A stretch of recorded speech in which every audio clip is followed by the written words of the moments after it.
Hello guys, welcome back to the channel. Welcome to another Noodle film review. Tonight we're looking at, or today we're looking at Saw 10 or Saw X, whatever you want to go. So I'll go into my trusty review book, get a little bit of info for you. So Saw 10 was released in 2023. Its runtime is 1 hour 58 minutes. It's directed by Kevin Grentert, stars Tobin Bell, Shawnee Smith, Stephen Brown. Screenplay is written by Peter Goldfinger. The cinematographer is Nick Matthews. And the music was done by Charlie Closer, who is a musician of the industrial band Nine Inch Nails. So this is another installment of the Saw franchise, which follows John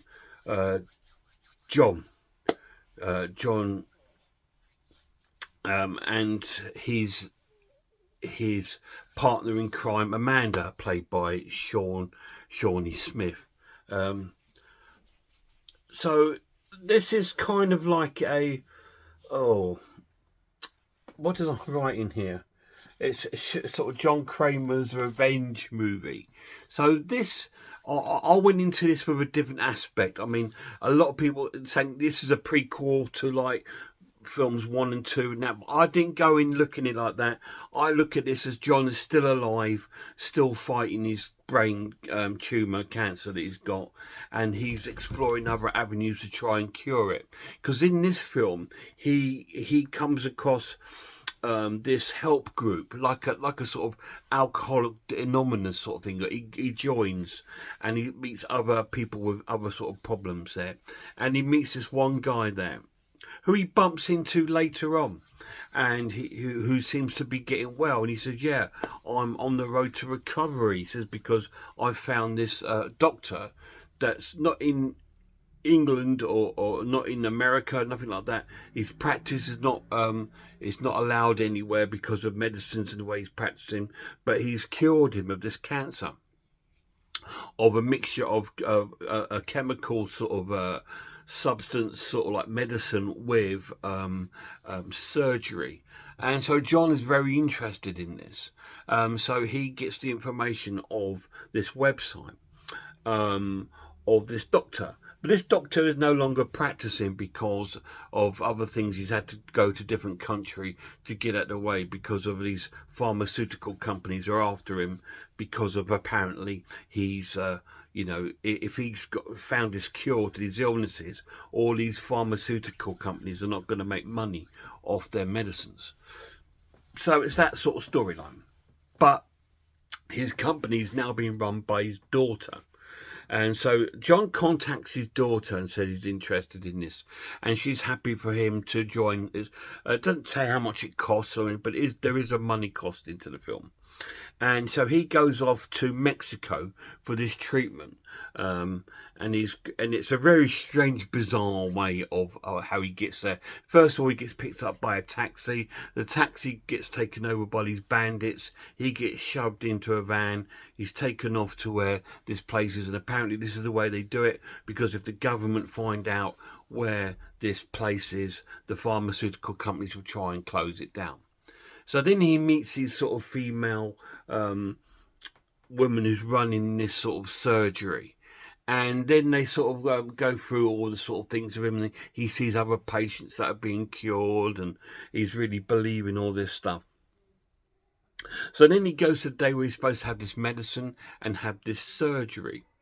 And post-surgery, he starts to discover things. He finds this...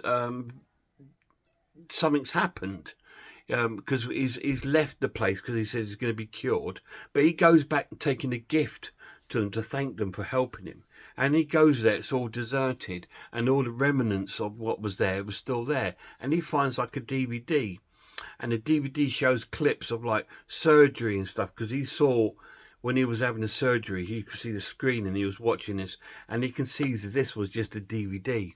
So he was being conned. So he takes off his bandage and all his hair's still there. He's had no surgery whatsoever. So he's been conned. So he then calls in help from his fellow companion Amanda. And then they go out and they capture this woman, the surgeon, and the other staff that were working at this place. They managed to get hold of them. And of course, you know what John's like. John, Amanda, and Jigsaw all work together and come up with these ambitious and very thought-provoking traps for them to get out of. And they are quite drastic, where you have to cut bits off yourself and all this wonderful things that he seems to enjoy inflicting on others. But it's so to me it's a John Kramer revenge movie, because he's been conned by these horrible people. Okay, so, and to me it's one of the only Saw films you're really rooting for John, because these people are fucking horrible, because they are getting innocent people believing that they've been operated on it and that they're going to be cured of all this illnesses and stuff like this, and they're not. They're just conning them out of money, and they pretend that they've had surgery and they've not had surgery or anything, and they give them this sort of toxin sort of medicine, which obviously makes them feel quite good. It's probably got drugs in it, hallucinogenics, that make them feel, oh, I'm getting better, and they're all sort of falling for this, and they're making all this money. So John then seeks revenge on these people that are doing it, and you're sort of rooting for John to get through. And it's a really cool sort of like aspect to the film. So I went into that sort of way looking like it, not as a prequel to number 2 or 3, whatever it's supposed to be a prequel to. I went in and enjoyed it for what it is, and I loved it. It was absolutely fantastic. It is extremely disturbing. It is extremely gory, just like all the other Saw films. And it was really cool. Just a different perspective of the films. Because all the other films, although these people have done sort of bad things, you're still rooting for them to survive, because John was this serial killer. You know, is killing these people in these horrible ways. But this way, you kind of... you start feeling for John more, and you think you can see why he's done it, because these people have not only done wrong to John, they've done wrong to other people, and if they're not stopped, they will continue to do it and do it and do it to other people, making millions and millions of pounds of people's suffering and playing on people's hope of a cure. All this just to get money. And that's really vile. So who's the worst enemy here, them or John, who's actually eliminating these? And does he eliminate them? You need to watch it and find out. It's a great film. The pluses of this edition, yes, it looks wonderful, because it's a modern film. Produced by Lion Gates Film, and it looks cool. It looks just like the other ones, and the gore effects look amazing. There's some great deaths in this film, which is really cool. I've shown you one little clip in there where this guy gets these tubes and he gets his eyes sucked out. If he doesn't, he's got this dial on this other. He's got to break all his fingers on this hand to number 5, because what happened there, he works as like an orderly, like a porter in a hospital, and he's going around the rooms of people that are really sick, and he's robbing their drawers of watches, rings, money, stealing stuff. Well, and John sees him just about to do this, and he starts picturing it in his mind. This is what I'm going to do to you, and you see it. And then it cuts back to the clip where the porter's still in the room, and he sees John see him. He puts the stuff back, and John says to him, "Good choice."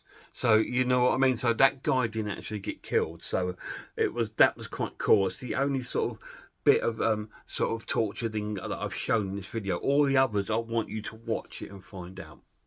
And like I said to you in my last video, I am returning to my scoring, because I do like that part of my video. I know I've had comments on some of my videos. Oh, what if you recommend this film to someone and they don't like it? Oh, are you to blame for them? No, I'm not to blame. That's just one person's opinion. This is my opinion. So I'm going to go back to my scoring because my lad enjoys me scoring the films as well. So I'm going to do that. And this is an amazing film, and it's getting a 9 out of 10 for me. It's one of the strongest entries in the Saw films. Now, if I had to rate probably my top 5, number 1 would be probably Saw, the first one, because it's brilliant. Number 2 would probably be Spiral. This would be number 3. Number 4 would probably be number Saw 2, and Saw 3 would probably be Saw 5 would be my my 5th one, and that'd be my top 5 of Saw films. But they're all fantastic. They're really good. I was going to go through them. I thought, oh, do you know what? Now I've picked this up, should I go through the whole Saw series? But I just thought, no, I'm not going to do that, because I'm doing that at the moment with the Conjuring universe. I've done the first 2, and I will be looking at the 3rd one over this next couple of days. So look out for that coming to my channel. And that will go into my new book. And I've decided to do it like this. With some notes and information about the film, just because, again, I get comments on my channel, on my videos, people trying to correct me on my information. Although it doesn't matter, a million times you can write, guys, don't worry about my information, it's going to be wrong. I don't do things exact. I'm an old man, I'm forgetful. I don't remember names, I can't remember stuff like that. So this is one of the reasons why I picked up this book, is so I can now give you, it's called the Horror Movie Journal. Okay, so I can actually write down all the sort of information about the film, who stars in it, who directed it, how long it runs for, how I rate it, is it gory, disturbing or scary, and I've put this one down as disturbing and gory, and so it's a good little added sort of thing to my reviews, I think, because I can give you a little bit of information on the film as well as the actual my review of the film, because I think that's what lacks in my videos. When I watch them, I do watch them occasionally. I quite enjoy them because my opinion is very honest, and it's not on a sort of artistical or technical sort of view. It's on a human being sort of view and how I've seen it and what I think of it. So that's why I don't mind my reviews. But it would be nice to add a bit of information to the film, like the year, and what this I also forgot to tell you, this is an American film. So this is an American film, so I will be trying to do that as well, if it's from Norway or if it's from England or America or wherever it's from, Japanese horror, whatever. I'll try and tell you country of origin of the film as well. This was USA. Great film. Saw 10. 9 out of 10. And have you guys seen it? If you have, let me know down below what you think of it. I know my lad loved it. My lad gave it a 10 out of 10. He said, Dad, this one and Spiral are my favourite too. And I can understand why, because they are great films. And the others may seem a little bit dated now. Although they're not very old, but the stories progress so long and so much that I can understand why people are really attracted to these new ones. I really hope they do more of the Saw films, because it's a great franchise. It's a really, really cool franchise. And as at the moment we're getting sort of like this coming through of we had some more Screams, didn't we, coming out? And I heard that Sean Cunningham was working on a new Friday the 13th, which all seems to be very, very quiet at the moment on that front. And I believe that another company has picked up the Halloween franchise, so expect some films from that still to come. But I like that. I kind of like it because you know what you're getting into a little bit. And if you like it, why not have more of it? You know, as long as it's not stupid and tedious, you know. I'd rather that than a remake any day of the week. I'd rather a Saw 11 or a Halloween 11 or whatever, you know, a Scream 10, Scream 9. I'd rather that than a remake any day of the week, because the remakes it's an easy way for a company to make easy money, because they've already got the story, they've got the plot, they got the characters. All we've got to do is we're going to mix it up and put in some new pretty graphics, and we're going to do this instead of that. So that's all they have to do with a remake. But with an added title, they got to have a more story put into it and something new for you to watch. Why do you want to be watching another remake? Why would I want to watch a remake of the first Saw film when it's perfect the way it was? I mean, we've had things like Psycho, and we've had films like that have had remakes that haven't needed it whatsoever. You know, didn't need it at all. Like The Omen had a remake, didn't it? Didn't need it. It's perfect the way it is. You know, so just leave them. They're pieces of artwork for that time period.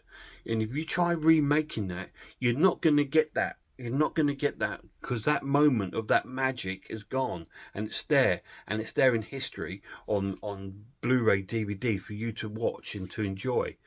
So to remake it is a cheap thrill, and it's an easy way for these companies to make a lot of money. So I'd much rather see another film in a franchise or a series than a remake any day of the week. But that's just my opinion, and my opinions don't mean now to anyone. But I tell you what opinions do mount are these people on these horror channels: Horror Hands, Horror Geek, Man v Film, RS Design, Pizzlewell, I Am Ice Lord, Cat Watches Horror Movies, Grumpy Andrew's Haunted House. Now their opinions matter, so go and watch them and enjoy their channels for me, guys. And a massive shout out to my lad. Till next time, look after yourselves, look after one another, and I really hope I see you all soon.